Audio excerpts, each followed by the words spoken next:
નમસ્કાર સાથીઓ, સૌ પ્રથમ તો આજે આપ સૌને શુભ સવાર, જય શ્રી કૃષ્ણ, જય સ્વામિનારાયણ, જય શ્રી રામ।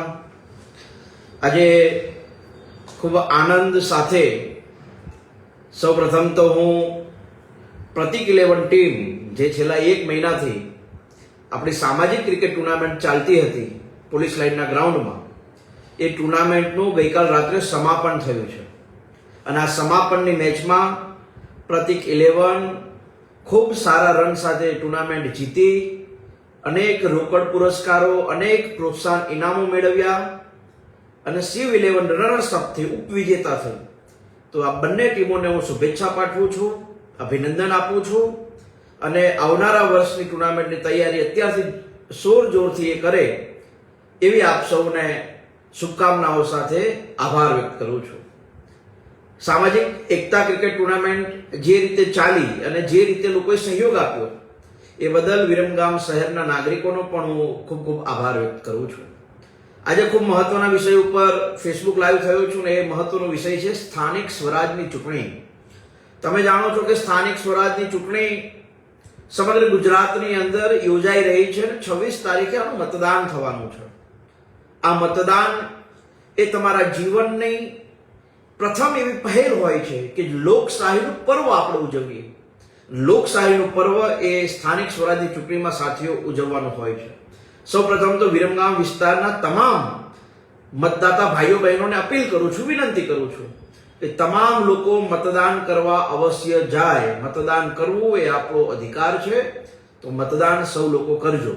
સાથીઓ, વિરમગામ વિધાનસભાની ટોટલ 8 જિલ્લા પંચાયતની સીટ છે। વિરમગામ તાલુકાની 4, માંડલ અને દેત્રુંદી 2 અને 8 જિલ્લા પંચાયત સીટના ઉમેદવાર એ ભારતીય જનતા પાર્ટીએ જાહેર કર્યા છે। એમાં સૌ પ્રથમ શાહપુર જિલ્લા બેઠક આવે છે અને આ શાહપુર જિલ્લા બેઠકમાં નભોઈ ગામના ભક્તિરામભાઈ બખોડિયા એ તાલુકા પંચાયતના પૂર્વ સદસ્ય હતા, તેમના પુત્રવધુ એટલે કે સેજલબેન હસમુખભાઈ બખોડિયા એ ભારતીય જનતા પાર્ટીના ઉમેદવાર તરીકે શાહપુર જિલ્લા પંચાયત બેઠક લડવાના છે। શાહપુર જિલ્લા પંચાયત બેઠકના મારા સૌ ભાઈઓ બહેનોને નમ્ર વિનંતી અને અપીલ છે કે છેલ્લા 2.5-3 વર્ષની અંદર નળકાંઠાની અંદર અવરિત વિકાસની ગંગાને આપણે વહાવી છે। ચાહે ખેડૂતના કામ હોય, ખેતીના કામ હોય, પાણીના કામ હોય, યુવાનોના કામ હોય, સ્કૂલના કામ હોય કે નાના મોટા હોસ્પિટલના કામ હોય, તમામ ક્ષેત્રે આપણે મદદ કરી છે। તો મારી શાહપુર જિલ્લા પંચાયત બેઠકના સૌ ભારતીય જનતા પાર્ટીના કાર્યકર્તાઓ, ભાઈઓ બહેનોને નમ્ર અપીલ છે કે ભારતીય જનતા પાર્ટીના ઉમેદવાર સેજલબેન ભક્તિરામભાઈ બખોડિયા એને આપ જંગી બહુમતીથી વિજય અપાવો।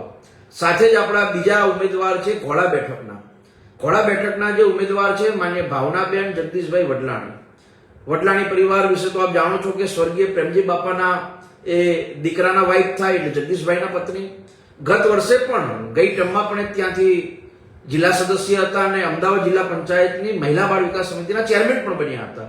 આ વખતે પણ એ સ્ત્રી અનામત બેઠક આવી છે અને પાર્ટી એટલે કે ભારતીય જનતા પાર્ટીએ એના શીર્ષ નેતૃત્વએ આ સીટ એ માન્ય જગદીશભાઈના પત્ની એવા ભાવનાબેનને આપી છે। એટલે મારી ઘોડા જિલ્લા પંચાયત બેઠકના સર્વે મારા ભાઈઓ બહેનો કાર્યકર્તાઓને વિનંતી છે, જે રીતે આપણે ઘોડા જિલ્લા પંચાયત બેઠકની અંદર અનેક વિકાસના કામો થયા, કમીલાની અંદર સુંદર મજાનું બસ સ્ટેન્ડ બનાવવાના છીએ, 4 લેન રસ્તો હમણાં મંજૂર થયો, અનેક રોડ રસ્તાના કામો મંજૂર થયા, ઘોડાથી થુલેટા હમણાં રોડ મંજૂર થયો, એટલે અનેક વિકાસના કામો આવનાર દિવસમાં થાય અને માન્ય ભાવનાબેન જગદીશભાઈ વડલાણીને આપ સૌ વિજેતા બનાવે એવી મારી આપ સૌને વિનંતી છે। સાથે જ સટાણા જિલ્લા પંચાયતની બેઠકમાં મોટા હીરાપુરા ગામના જનકભાઈ પટેલને ભારતીય જનતા પાર્ટી ઉમેદવાર બનાવ્યા છે। જનકભાઈ પટેલ ગઈ ટર્મમાં તાલુકા પંચાયતના પ્રમુખ પણ હતા, 2 ટર્મે તાલુકા સદસ્ય પણ રહ્યા, યુવા મોરચાના તાલુકાના મંત્રી પણ હતા। પાર્ટીએ એમની પર ભરોસો કરીને સટાણા જિલ્લા પંચાયત બેઠકના ઉમેદવાર એમને બનાવ્યા છે। મારી સટાણા જિલ્લા પંચાયત બેઠકમાં આવતા તમામ ગામોના સૌ સમાજના ભાઈઓ બહેનો અને મતદારોને વિનંતી છે કે જનકભાઈને જંગી બહુમતીથી આપ સૌ ચૂંટાઈને જિલ્લા પંચાયતની અંદર વિકાસના કામો કરવા મોકલો એવી આપ સૌને વિનંતી કરું છું। સાથે જ ઓગણ ગામના આપણા વિષ્ણુભાઈ જાદવ એ કરમસદ જિલ્લા પંચાયત બેઠકના ભારતીય જનતા પાર્ટીના ઉમેદવાર છે। વિષ્ણુભાઈ પણ ગઈ ટર્મની અંદર જિલ્લા સદસ્ય હતા, એ પહેલા તાલુકા સદસ્ય પણ રહી ચૂકેલા છે, ખૂબ સક્રિય અને પાર્ટીના જૂના માણસ છે અને જૂના માણસ તરીકે પાર્ટી એમની ઉપર પુનઃ આ ઉમેદવાર તરીકેની જવાબદારી આપી છે। એટલે કચ્છ જિલ્લા પંચાયત બેઠકના તમામ ગામ, ચાહે ઓગણથી શરૂ થાય અને છેક દોલતપુરા સુધી તમામ ગામના ભાઈઓ બહેનોને મારી વિનંતી છે કે વિષ્ણુભાઈ જાદવને જંગી બહુમતીથી આપ સૌ જીતાડીને મોકલો એવી વિનંતી છે. સાથે જ માંડલ તાલુકાની માંડલ જિલ્લા પંચાયત બેઠક, એમાં કુણપુર ગામના ઇન્દુબેન મહેશભાઈ પટેલ, મહેશભાઈ પેલા એપીએમસીના ડિરેક્ટર પણ હતા, તાલુકા પંચાયતના પણ પ્રમુખ હતા અને 2015માં પણ એ જિલ્લા પંચાયતની બેઠક માંડલથી લડ્યા હતા. એટલે મારી આપ સૌને વિનંતી છે કે મહેશભાઈના પત્ની ઇન્દુબેન, મહેશભાઈ ખૂબ જૂના ભારતીય જનતા પાર્ટીના કાર્યકર્તા છે, એમના પત્નીને આ ટિકિટ આપી છે, તો આપણે બધા જ ઇન્દુબેન મહેશભાઈ પટેલને માંડલ જિલ્લા પંચાયતની બેઠક જીતાડવા માટે મદદ કરીએ. સાથે જ સીતાપુર જિલ્લા પંચાયતની બેઠક, ત્યાં સીતાપુર ગામના જ વતની એવા અમરસિંહભાઈ ઠાકોરને ભારતીય જનતા પાર્ટી ઉમેદવાર બનાવ્યા છે. એ પહેલા પણ જિલ્લા પંચાયતના સદસ્ય હતા, ગઈ ટર્મમાં એ અન્ય પાર્ટીમાંથી વિધાનસભાની ચૂંટણી પણ લડ્યા હતા અને આ વખતે ભારતીય જનતા પાર્ટીની અંદર સામેલ થયા છેલ્લા 3 વર્ષથી અને એમને પાર્ટીએ સીતાપુર જિલ્લા પંચાયત બેઠકના ઉમેદવાર તરીકે જવાબદારી સોંપી છે. એટલે મારી આપ સૌને વિનંતી છે કે સીતાપુર જિલ્લા પંચાયત બેઠકના તમામ ગામ એ અમરસિંહભાઈ સાથે જોડાય અને એમને વિજેતા બનાવવામાં મદદ કરે. સાથે જ દેત્રોદ તાલુકાની દેત્રોદ જિલ્લા પંચાયત બેઠક, એમાં રંજનબા નવભા સોલંકી, મૂળ એ દેકાવાડા ગામના છે. નવભા સોલંકી એ પોલીસ સબ ઇન્સ્પેક્ટર છે એસઆરપી ની અંદર. એમના દીકરા પહેલા તાલુકા પંચાયતના પ્રમુખ પણ હતા, એ ગઈ ટર્મમાં ઉપપ્રમુખ પણ હતા. એમના પત્નીને આ વખતે જિલ્લા પંચાયત બેઠકના ઉમેદવાર બનાવ્યા છે, સ્ત્રી અનામત હતી. તો મારી આપ સૌને વિનંતી છે દેત્રોદ જિલ્લા પંચાયત બેઠકમાં આવતા સૌ મારા ભાઈઓ બહેનો વડીલો તમામ સમાજના આગેવાનોને કે દેત્રોદ જિલ્લા પંચાયતની બેઠક રંજનબા નવભા સોલંકીને જીતાડવામાં આવે. એ પછી આવે છે સુવાડા જિલ્લા પંચાયત બેઠક. સુવાડા જિલ્લા પંચાયતની જે બેઠક છે એની અંદર પાર્ટીએ બામરોલી ગામના શંભુભાઈ પટેલને ત્યાં ઉમેદવાર બનાવ્યા છે. શંભુભાઈ પટેલ ગઈ 2 ટર્મમાં એ જિલ્લા પંચાયત ત્યાં લડ્યા હતા. એક ટર્મ એ હારી ગયા, એક ટર્મ જીતી ગયા, પછી જિલ્લા પંચાયતમાં બાંધકામ સમિતિના ચેરમેન પણ બન્યા. આ વખતે પાર્ટીએ જૂના માણસ હતા, પાર્ટીના સક્રિય માણસ હતા, એને આ જવાબદારી સોંપી છે ઉમેદવાર તરીકે. તો મારી સુવાડા જિલ્લા પંચાયત બેઠકના સૌ મારા ભાઈઓ બહેનો દરેક સમાજના આગેવાનોને વિનંતી છે કે ભાઈ આપણે શંભુભાઈને આ ચૂંટણીની અંદર ખૂબ મદદ કરીએ, અમને ચૂંટણી જીતાડવામાં મદદ કરીએ. સાથે જ વિવિધ તાલુકા પંચાયતો, જેની અંદર વિરમગામ તાલુકાની 20 તાલુકા પંચાયત માટે પાર્ટીએ ઉમેદવારોની જાહેરાત કરેલી છે. પછી દેત્રોજની અંદર પણ 16 જિલ્લા તાલુકા પંચાયત બેઠકની પાર્ટીએ ઉમેદવારો બનાવે છે અને માંડલની અંદર પણ 16 તાલુકા પંચાયતના બેઠકોના ઉમેદવારો ભારતીય જનતા પાર્ટીએ નક્કી કર્યા છે. વિરમગામ નગરપાલિકાની 36 સીટ માટે પાર્ટીએ ઉમેદવારો ડિક્લેર કર્યા, બધાના ફોર્મ ભરાઈ ગયા અને નગરપાલિકાના ઇતિહાસમાં ન બની હોય એવી ઘટના બનવાની છે. એ તમે 2-4 દાડા પછી જોઈ શકશો. ખૂબ મોટા પ્રમાણે વિરમગામ નગરપાલિકાની અંદર લોકોનો પ્રેમ, લોકોનો ઉત્સાહ એ ભારતીય જનતા પાર્ટીની સાથે છે અને ભારતીય જનતા પાર્ટી પર ભરોસો કરીને લોકો ખૂબ જંગી બહુમતીથી ચૂંટણી જીતે, ખૂબ જંગી બહુમતીથી લોકો વિકાસના કામો કરી શકે. અને તમે જોયું છે કે વિરમગામ નગરપાલિકામાં ગઈ વખતે સ્પષ્ટ બહુમતી સાથે સરકાર બની એટલે નગરપાલિકા બની, તો અનેક વિકાસના કામો હાથ ઉપર લીધા હતા, પ્રગતિ ઉપર છે. અને આખી વિરમગામ વિધાનસભાની અંદર ચાહે તાલુકા, જિલ્લા, નગરપાલિકા તમામ પાર્ટીના ઉમેદવારો સક્રિય રીતે લોકોની વચ્ચે જઈને કામ કરે છે. મારે માત્ર એટલું તમને કહેવું છું, તમે એટલું તમારા હૃદય ઉપર હાથ મૂકજો કે ભારતીય જનતા પાર્ટીનો ધારાસભ્ય હોય કે જિલ્લા પંચાયતનો સદસ્ય હોય, તાલુકા પંચાયતનો સદસ્ય હોય કે નગરપાલિકાનો કોર્પોરેટર હોય, કોઈ એવું તો નહીં કે વિરમગામ વિધાનસભાની અંદર ભારતીય જનતા પાર્ટીના ચૂંટાયેલા ઉમેદવારો નથી દેખાતા. હા, કોંગ્રેસ તો 5 વર્ષ ક્યાંય દેખાય નહીં, આમ આદમી 5 વર્ષ ક્યાંય દેખાય નહીં, પણ ચૂંટણી આવે એટલે આવી જ જાય. ચૂંટણી આવે એટલે અપક્ષો આવી જાય, ચૂંટણી આવે એટલે આ બધી પાર્ટીઓ આવી જાય.